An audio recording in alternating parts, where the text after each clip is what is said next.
Hello guys, मैं नीतू ओझा बोल रही हूँ अपने यूट्यूब चैनल पे। एक अच्छा से उठान लेकर आई हूँ। अगर आप सब लोगों को अच्छा लगे तो लाइक सब्सक्राइब कर दीजिएगा और कमेंट में बताइएगा कि मेरा उठान कैसे लगा आप सब लोगों को।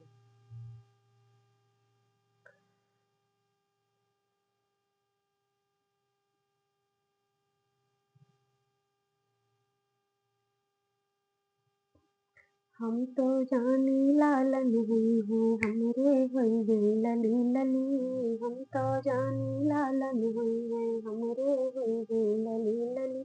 अपने लली का फ्राक सियोबे उसमें लगोबे चार कली। अपने लली का फ्राक सियोबे उसमें लगोबे चार कली। हम तो जानी लालन हुई हमरे हुई गई लली लली। हम तो जानी लालन हुई हैं हमरे हुई गई लली लली।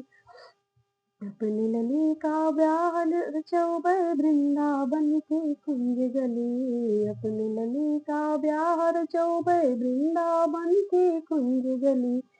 तो जानी लालन हुई हैं हमरे हुई गई लली लली। हम तो जानी लालन हुई हैं हमरे हुई गई लली लली। हमरे लली का ब्याहन आई है वृंदावन के कुंज गली। हमरे लली का ब्याहन आई है वृंदावन के कुंज गली।